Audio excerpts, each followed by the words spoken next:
irmãos, como é bom mais uma vez estarmos juntos, meditando na palavra de Deus. E eu vou falar um assunto que não é muito pregado, mas é importante que a gente conheça, né? O título da nossa mensagem é um título meio inusitado, chama-se O Inimigo. E eu convido você a abrir sua Bíblia no capítulo 4 do Evangelho de São Lucas. Vamos ler essa passagem, mas só para entender o contexto, Jesus Cristo, ele tinha sido batizado nas águas por João Batista. Então, o que a Bíblia fala em Filipenses? Fala que o Cristo se despojou da sua divindade. Não era Deus andando na terra, era um homem que é Deus, mas que por decisão ele se despojou da sua divindade. Então, todos os milagres que o Cristo fez foi porque ele estava 100%, digamos assim, inebriado pelo Espírito Santo de Deus. O Espírito Santo de Deus dirigiu Jesus 100% durante seu ministério. Todos os milagres, todos os sinais ele fez então pela fé em Deus. Então, quando ele sai das águas do batismo, quando ele vai iniciar o seu ministério, o Espírito Santo leva ele para o deserto, para ser tentado por Satanás. Por quê? Porque a humanidade caiu exatamente nesse ponto. Quando Adão estava 100% conectado com Deus, né, com imortalidade, e o diabo veio, o tentou, lançou dúvidas sobre a palavra de Deus, e Adão caiu juntamente com toda a humanidade. Por isso que Jesus é chamado o segundo Adão. Então o Espírito Santo leva ele para o deserto para que ele passe pela tentação e vença essa tentação utilizando apenas a palavra de Deus. Para aí, daí em diante ele começa o seu ministério. Então vamos ver lá em Lucas 4, a partir do verso 1, diz assim: Jesus, cheio do Espírito Santo, voltou do Jordão e foi levado pelo Espírito ao deserto, onde durante 40 dias foi tentado pelo diabo. Não comeu nada durante esses dias e ao fim deles teve fome. O diabo lhe disse: se és o Filho de Deus, manda essa pedra transformar em pão. Jesus vai dar cada resposta a cada tentação que Satanás está lançando, utilizando a palavra, Deuteronômio, somente o livro de Deuteronômio. Jesus respondeu: está escrito, nem só de pão viverá o homem. O diabo levou a um lugar alto e mostrou-lhe num relance todos os reinos do mundo. E lhe disse: eu te darei toda a autoridade sobre eles e todo o seu esplendor, porque me foram dados. Dados por quem? Quem que entregou os reinos do mundo na mão de Satanás? Adão e Eva. Quando eles pecaram, eles transferiram o poder que eles tinham sobre o planeta para Lúcifer, ou Satanás. E posso dá-los a quem eu quiser. Então, se me adorares, tudo será teu. Olha que coisa incrível, irmãos. Jesus responde: está escrito, adore apenas o Senhor seu Deus e somente a ele preste culto. O diabo levou então a Jerusalém, colocou na parte mais alta do templo. Ele disse: és o Filho de Deus? Então joga-te daqui para baixo, pois está escrito. O Satanás começa a usar a palavra. Ele vai usar o Salmo 91 agora. Ele dará ordens a seus anjos a seu respeito para o guardarem. Com as mãos ele o segurarão para que você não tropece em nenhuma pedra. Jesus respondeu: dito está, não ponhas à prova o Senhor teu Deus. Tendo terminado todas essas tentações, o diabo deixou até a ocasião oportuna, que vai acontecer exatamente na sexta-feira da paixão, quando ele vai incorporar em Judas para traí-lo. Olha só, irmãos. Tem um escritor chinês, mais ou menos há 1000 anos atrás, ele escreveu um livro que é um clássico, chamado A Arte da Guerra, Sun Tzu, o nome desse escritor. E ele fala que um dos erros mais fatais numa guerra é você desconhecer o inimigo. Né? Países gastam bilhões de dólares com inteligência para poder ter maior número de informações sobre qualquer outro país. Utilizam as redes sociais, utilizam satélites, celular e rastreamento. Por quê? Porque uma informação vale ouro durante uma guerra. É algo imprescindível. E o nosso Deus disse ao profeta Oséias, lá no capítulo 4, no verso 6, diz que o meu povo perece porque lhe falta conhecimento. Que tipo de conhecimento seria esse, irmãos? Intelectual? Tecnológico? Que tipo de conhecimento? Claro que não, conhecimento espiritual. E no verso seguinte, Deus dá a causa porque o povo perece porque falta conhecimento. Porque os meus sacerdotes não pregam a minha palavra. Então repare, por desconhecer verdades espirituais, o povo de Deus morre. Morre principalmente uma morte espiritual. Uma desconexão com Deus, o que aconteceu com Adão lá no Éden. Jesus Cristo, quando ele vem à Terra, ele traz uma revelação fantástica. Ele revela quem é e como age o inimigo das nossas almas. Lembre-se que a preocupação central da Bíblia é que o homem se reconcilie com seu Deus. A preocupação central da Bíblia é a obra da salvação feita na cruz do Calvário por Jesus Cristo. Mas ela também traz muitas verdades espirituais. E uma das verdades que é desprezada, equivocada, deturpada, principalmente por algumas igrejas pentecostais que ocuparam a televisão, né? É sobre o inimigo das nossas almas, como ele age. Porque ele age basicamente atacando o centro da nossa vontade, atacando mentalmente as pessoas, atacando o ego com vários tipos de tentação. É espírito, e por ser espírito é invisível, né? Não é percebido pelos sentidos humanos, pelos sentidos físicos humanos. Sua ação não pode ser provada cientificamente, mas ele trabalha muito forte na mente humana. Sua obra começa lá em Gênesis 3, né? Quando Deus cria aquele paraíso fantástico, coloca Adão e Eva para gerenciar aquele paraíso, transformarem todo o planeta num grande jardim do Éden e dá autoridade e dá poder, tornando o casal imortal. Eles podiam pular do Monte Everest que não morreriam. A imortalidade estava neles. Satanás incorpora na primeira sessão espírita numa serpente, né, e induz ao casal a cometer a única coisa que Deus pediu para eles. Deus só pediu uma coisa: não comam da árvore do bem e do mal. Porque se vocês comerem vão morrer. Morrer como? Fisicamente não. Não que Adão viveu mais de 900 anos. Morte espiritual. Uma desconexão que é a pior coisa que existe. É o homem se desconectar de Deus. O espírito humano então fica morto, sem ação. Então repara só, quando Adão resolve comer o fruto proibido da árvore do conhecimento do mal, eu vou até usar uma linguagem poética, ele faz uma ruptura cósmica no tecido da criação.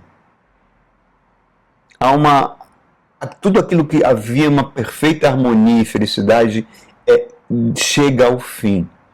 E a Bíblia fala, no original hebraico, que ele se torna um Arum. Um Arumim. Arumim é aquele que tem a semelhança de Arum. Arum significa serpente. Há uma transformação ontológica no casal e eles assumem, o ser humano passa a assumir a forma da serpente, espiritualmente. Olha que tragédia, irmãos. E com isso ele traz para o universo o pior dos poderosos, o pior e mais poderoso poder destrutivo, que é o pecado. A morte acontece. Essa plantinha aqui atrás, se não tivesse pecado, ela ia viver para sempre. Mas ela vive quanto tempo? 3 anos, 4 anos e morre. E a gente também. Todos nós estamos condenados a morrer fisicamente, mas graças a Cristo nós não vamos morrer espiritualmente. Então, repare só, irmãos. Na primeira geração que o homem se afasta de Deus, acontece o primeiro assassinato. Irmão mata irmão. Caim mata Abel. No capítulo 5, 6, os descendentes de Caim fazem genocídios. Lameque faz genocídios. A maldade vai crescendo num nível tal no ser humano que 10 gerações depois, o ser humano desconhece completamente a Deus, passa a adorar sol, lua, estrelas, a fazer todo tipo de perversão sexual que você possa imaginar. Tá? Ele se torna um ser pervertido. A mentalidade humana, está lá em Gênesis, só pensa em pura maldade e Deus se arrepende de ter feito o ser humano. Olha que coisa triste, irmãos. Que coisa triste. Tá? E Satanás fez isso ao enganar o coração humano e com isso partiu o coração de Deus. O inimigo, Deus, sabendo, mas Deus não foi pego de surpresa, porque ele promete lá em Gênesis 3 que do descendente de Eva viria aquele que iria esmagar a cabeça da serpente, esmagar a cabeça de Satanás, falando do Cristo que viria para implantar o seu reino. Se você vê o Antigo Testamento, irmãos, a ação de Satanás é muito discreta. Ele aparece em algumas passagens. Primeiro, na passagem de Jó, é bem explícita, né? Quando ele pede permissão a Deus para destruir a vida de Jó, mas Deus impede que ele o mate, mas ele mata os filhos de Jó, leva Jó à falência, coloca uma doença terrível nele. Depois lá em Zacarias capítulo 3, quando o povo está voltando do exílio, o sumo sacerdote está com vestes sujas e sem turbante, para mostrar como o povo estava espiritualmente, Satanás se opõe a ele na frente de Deus. Nós vemos no livro dos reis e de crônicas, demônios penetrando no corpo de rei Saul e também vários falsos profetas para atuar. Em 1 João capítulo 3, verso 8, o apóstolo João diz que aquele que pratica o pecado é filho do diabo. Porque o diabo peca desde o princípio. Em João capítulo 8, Jesus diz que a sua natureza é homicida e mentirosa. Em João capítulo 10, Jesus diz que o objetivo de Satanás é roubar, matar e destruir. Em João 16, 11, Jesus chama ele de o príncipe desse mundo. Nós vimos aqui, nessa passagem de Lucas 4, que ele recebeu autoridade sobre todos os governos da terra. E vai ter essa autoridade até a volta de Jesus, onde ele será lançado no lago de enxofre e fogo. Mas até lá, ele está dominando sobre o planeta. Apocalipse capítulo 12, diz que ele travou-se uma batalha no céu. A serpente pelejou o dragão e a serpente, dragão e serpente é um dos títulos de Satanás, pelejou contra o arcanjo Miguel e suas forças e perderam, foram expulsos do céu e lançados na terra, juntamente com 1/3 dos anjos, bilhões de anjos que se transformaram em demônios que atuam nos seres humanos. Então, é um inimigo terrível, irmãos. Quando começa o ministério de Jesus, Jesus se dirige à Galileia, né? A Galileia era uma região que os judeus não consideravam, porque era terra dos gentios, terra daqueles que não tinham alma, né? Mas o profeta Isaías fala: ó terra de Naftali, ó terra de Zebulão, um povo que vivia em trevas, viu grande luz, nasceu grande luz. Jesus foi para lá e iniciou seu ministério. E na Galileia, a primeira pregação dele, está lá em Marcos, é arrependei-vos, e para que o reino de Deus está próximo. E ele vai pregar numa sinagoga lá em Cafarnaum, e um demônio se manifesta numa pessoa na sinagoga e fala: o que você veio fazer aqui antes do tempo para nos atormentar, falando porque tu és o Filho de Deus. Jesus manda ele se calar, manda que ele saia daquele homem, e as pessoas ficam perplexas. Que isso? Uma nova doutrina surgiu? Ele manda os espíritos malignos se calarem e eles obedecem? Então, reparem, irmãos, o que a Bíblia está mostrando para a gente? Que a vida cristã não é um parque de diversões. A vida cristã é uma batalha, é uma arena de lutas sem tréguas. Efésios 6 diz que a nossa luta não é contra seres humanos, mas contra principados e potestades, contra os dominadores desse mundo tenebroso, contra as forças espirituais da maldade, liderada por um ser que tinha muito poder, muita luz, que era Lúcifer, né? Que não é um mito, não é uma energia negativa, é uma pessoa, um anjo caído que não dorme 24 horas por dia, que não tem fome. Ele só se alimenta, sabe de quê, irmãos? Ele e os seus demônios, baseado na maldição que Deus lançou em Gênesis 3, dizendo que ele iria se alimentar do pecado humano. À medida que o ser humano peca, é comida do diabo. Olha como é sério isso, irmãos. E um fato é que o povo de Deus desconhece a ação de Satanás, mas desconhece mesmo. E acaba dando lugar para que ele atue nas nossas vidas. Se você for em Efésios capítulo 4, Paulo vai relatando vários tipos de condutas e ações que permitem que o diabo entre e perturbe a nossa vida, irmãos. Olha que coisa séria. Ele fala, não deis lugar ao diabo, aquele que é mentiroso não minta, aquele que comete adultério para de cometer, aquele que é ladrão, corrupto, pare de ser assim, pare de ser avarento. Em suma, são várias coisas que ele vai falando, tá? Porque 1 de Pedro fala que ele anda ao derredor como um leão querendo devorar os crentes. É claro que com isso nós temos que evitar dois extremos. Pessoas que cometem atos terríveis e diz que foi o diabo que levou elas a cometer isso. Não é bem assim, nem sempre é assim. É a própria natureza humana caída que leva a isso. A outra coisa é subestimar a ação de Satanás na mente das pessoas, influenciando as pessoas nas suas vontades e condutas. Lembra daquela pregação que está lá no nosso canal chamada Encurvadas, sobre aquela filha de Abraão? Olha, filha de Abraão, estava em aliança com o povo de Deus. 18 anos encurvada. Entra na sinagoga, Jesus toca nela, cura e fala que aquela mulher estava 18 anos encurvada por Satanás. Então, como é que Satanás conseguiu ter essa liberdade para fazer isso nessa mulher? Porque ela deu espaço para isso.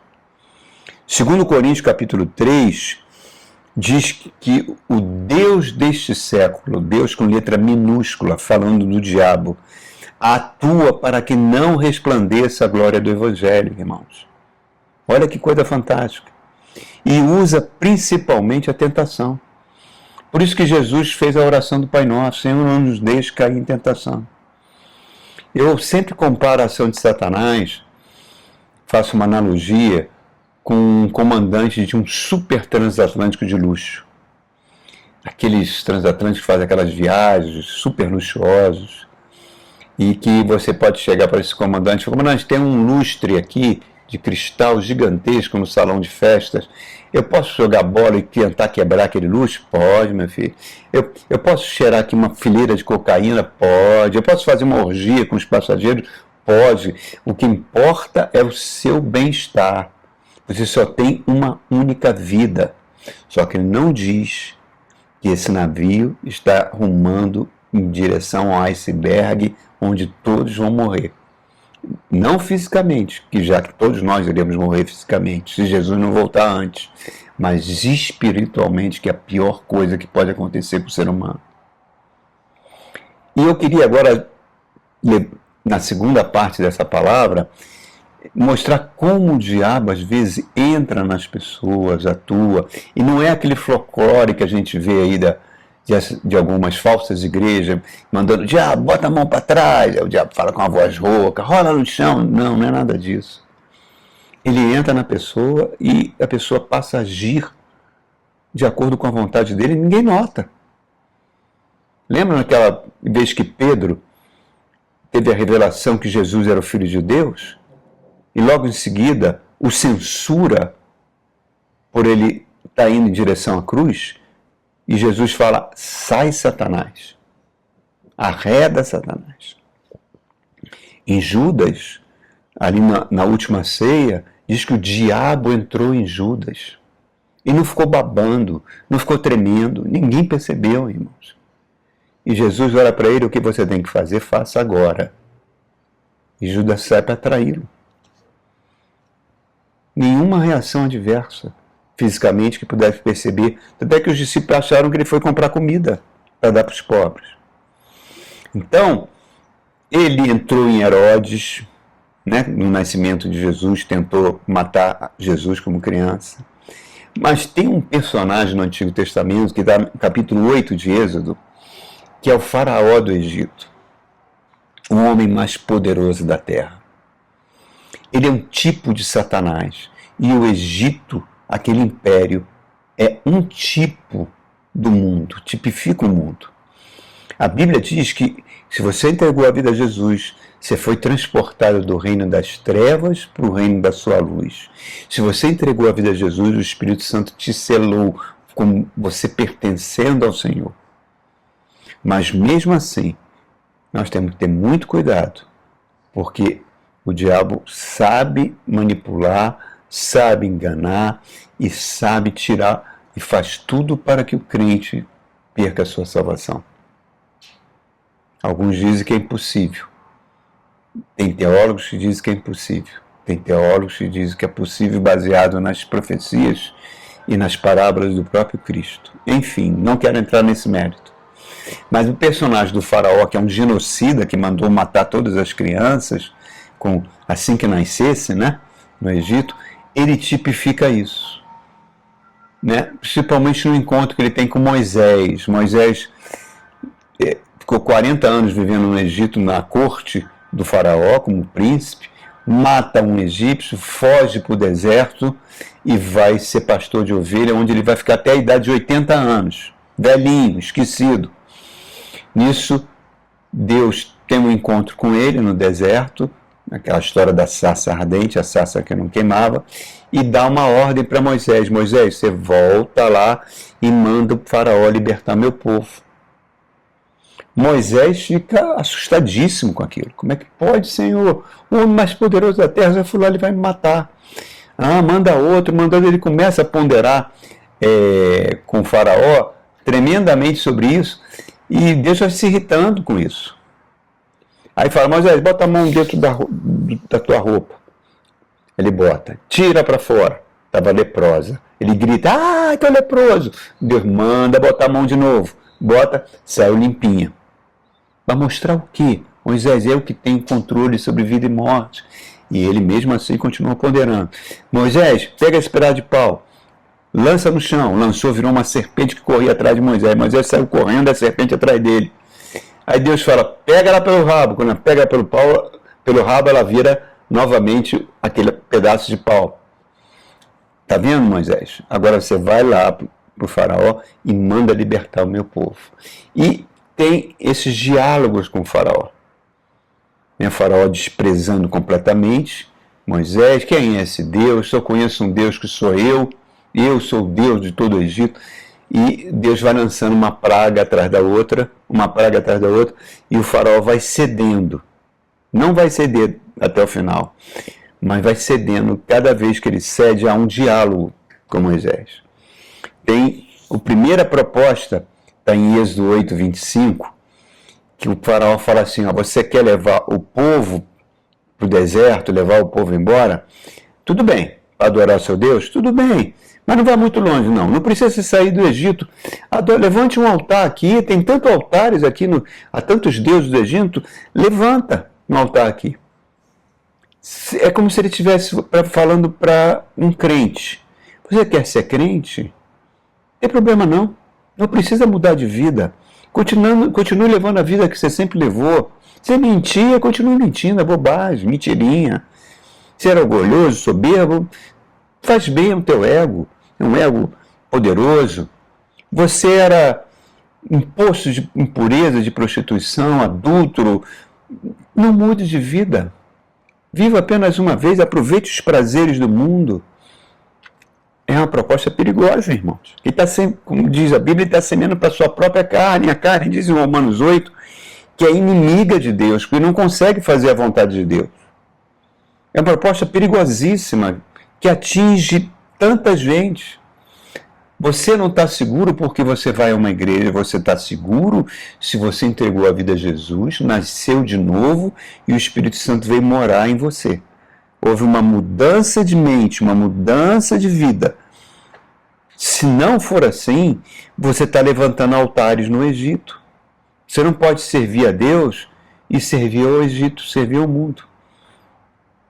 As coisas do mundo são abomináveis para Deus. Tá? E se você viver na prática do pecado, é aquele que está em Gálatas 5, você vai desenvolver os frutos da carne. Imoralidade sexual, avareza, mentira, roubo, violência, tudo isso que a carne tem. E 1 Coríntios 6, verso 9 a 12, ele lista ali, a Bíblia lista, olha, os avarentos não entrarão no reino de Deus, os mentirosos, os adultos, os homossexuais passivos e ativos, enfim, dá uma lista de pessoas que não vão entrar no reino de Deus. Entendem, irmãos? Isso é muito sério. Aí o faraó Moisés recusa, lança mais uma praga, e aí ele faz a segunda proposta, está em Êxodo 8, 28. Tudo bem, vocês querem sair do Egito? Sai, mas não vai muito longe não, fica pertinho, tá? Por perto. Quando vocês sentirem saudade do Egito, vocês voltam. Olha que coisa terrível, irmãos. Façam turismo no Egito, né? Faça um turismo nesse mundo, não seja tão radical, não faça um rompimento tão radical, agora que você é crente. Aproveite o melhor dos dois mundos, um pé na igreja, um pé no mundo, cumpra seu papel religioso, tá? Mas leve essa vida dupla que você leva. 1 de João fala que os jovens venceram o maligno porque o Espírito Santo está sobre ele. Então, são as pessoas que vão à igreja no domingo, mas durante a semana não levam a Deus a sério. Não levam o Evangelho a sério. Levam uma vida mundana. Olha o caso terrível, tenebroso, diabólico desse banqueiro, né? Desse banco master que causou esse rombo, o maior rombo da história do Brasil financeiro. Esse cidadão, Daniel Vorcaro, que era o dono do banco, ele era diácono na igreja da Lagoinha, responsável pelo louvor. E a própria igreja, se é que é uma igreja isso, agora fundou um banco financeiro. Olha como é diabólico isso, irmãos. Você não pode amar a Deus e as riquezas, porque você vai amar um ou odiar o outro. Jesus falou isso. É um sério risco.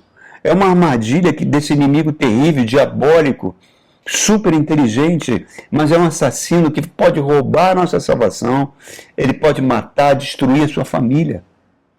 De Deus não se zombe, irmão. Gálatas 6, aquilo que você semeou, você vai colher.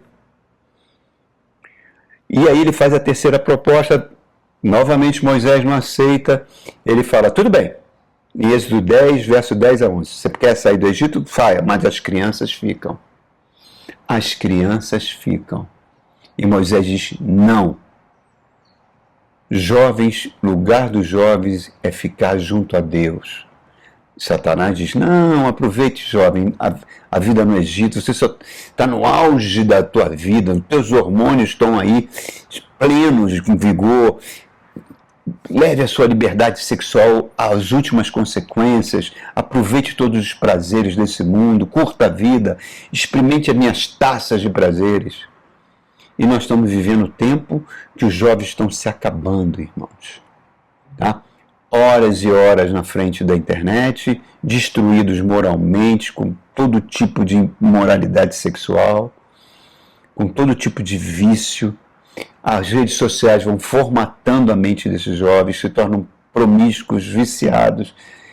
E quantos jovens depressivos cometendo suicídio? O melhor lugar para um jovem estar é numa igreja que prega a palavra. É ali que há delícias perpétuas. Tá? O evangelho melhor é um dia na casa de Deus que 1000 dias na tenda da perversidade. Igreja é lugar para criança, para adolescente, para jovens, para eles terem um lugar de comunhão, celebração de vitória, a casa de Deus, irmãos. E a última proposta de Faraó, antes de Moisés lançar a 10ª praga, Êxodo 10, 24, ele fala, pode ir, mas Querem servir o seu Deus? Pode ir, mas os rebanhos vão ficar. A riqueza vai ficar, o dinheiro vai ficar no Egito. Jesus falou, não acumuleis tesouro nessa terra, porque o ladrão rouba. Quanto mais rico você fica, menos você busca Deus. Ou você ama o dinheiro ou ama Deus. E eu vou dizer uma coisa mais séria. Quanto mais rico você fica, mais você se afasta de Deus e mais cruel você se torna. Você olha o outro ser humano em condição social inferior à sua como um não ser humano. Esse é extremamente diabólico, irmãos. Eu sou de Deus, mas meu dinheiro não é. Eu sei, irmãos, que é uma coisa imoral, nojenta, o que certas igrejas fazem, manipular dízimo, arrancar dinheiro das pessoas. Isso é do diabo, tá? Mas preste atenção, irmãos. A Bíblia reprova a avareza, tá? Porque tudo que nós temos é Deus que nos dá. Você quer ficar despreocupado com relação ao dinheiro? Por maior que seja a crise econômica que o país viva, é só você entregar nas mãos de Deus tudo que você tem. Deus vai te dar sempre mais, irmãos. Ele fala até em Malaquias 3,10, faça a prova de mim. Invista no reino de Deus, irmãos, que você vai ter sempre recompensa. Qual é a resposta de Moisés para Faraó quando ele pede os rebanhos? Ele fala, nenhuma unha vai ficar no Egito, vai sair tudo. Então repare, irmãos, como a gente pode ser envolvido por esse inimigo. E a última coisa que Jesus nos alerta é na parábola do credor incompassivo, né? Onde um homem tinha uma dívida terrível com o rei. Fosse hoje, talvez fosse milhões de dólares, impossível de ser paga. E o rei dá uma sentença, tirem tudo dele, a casa, a mulher, os filhos, vendam eles como escravos. E esse vai ser escravo pro resto da vida. Aí esse homem cai no chão, implora misericórdia, e o rei, tá bom, terei misericórdia de você, vou perdoar toda a sua dívida, pode ir. Coisa incrível. Aí esse homem encontra uma pessoa na rua que devia 100 reais. E a pessoa, ele vai cobrar a dívida dessa pessoa, mas a pessoa, por favor, eu não tenho ainda como te pagar, me dá mais um tempo. Ele não joga a pessoa dentro da cadeia. Só que a Bíblia fala, Jesus fala na parábola, que os servos do rei estavam vendo, os anjos estavam vendo, que esse rei é uma figura de Deus Pai, e contam a Deus a atitude terrível que aquele homem tomou. O rei manda chamar esse homem e fala, eu perdoei tudo, rapaz, a tua dívida era impagável, e você não pôde perdoar uma dívida tão pequena, eu vou te lançar na cadeia e os verdugos, que são demônios, vão te atormentar. Isso acontece, irmãos, quando a gente se recusa a perdoar uma pessoa que machucou, que nos ofendeu, que nos feriu. Perdoe. Perdão não significa que você vai ser amigo dessa pessoa, mas você zera o placar emocional para evitar que os demônios encontrem legalidade para atuar na sua vida, para te curvar. Isso que eu estou falando é palavra, e Jesus fala, obedeça a minha palavra, que você vai construir sua casa na rocha. Pode vir vento, mar, que você não será derrubado, nem você, nem sua família.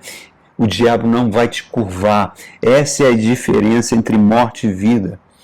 Você quer viver a morte de Jesus Cristo e a vida que ele conquistou para nós na cruz do Calvário, ou você prefere ir para o Egito, viver as delícias de Faraó, sabendo que você terá uma condenação eterna? Não temos como vencer a Satanás e seus demônios, não temos poder para isso, nenhum, humano nenhum. Mas Jesus entregou a sua igreja, o seu nome. E o nome de Jesus o diabo treme. Tiago 4,7 diz o seguinte, se submeta a Deus e resistir o diabo, que ele vai fugir de vós. Essa é a única maneira, meu irmão, de nós vencermos o inimigo das nossas almas. se submetendo a Deus, obedecendo os mandamentos de Deus. Tá? Uma entrega total, uma rendição total a Deus. Então reflita, irmãos. Reflita e veja o que na sua vida você sabe. Não precisa eu dizer nem ninguém dizer. Aquilo que você tem feito que tem entristecido o coração de Deus. Você sabe. Você sabe perfeitamente o que é. Se ajoelhe, se arrependa, peça perdão e peça para o Senhor te ajudar para evitar que o diabo encontre alguma legalidade para atuar na sua vida. Amém? Que Deus te abençoe ricamente. E até o nosso próximo encontro.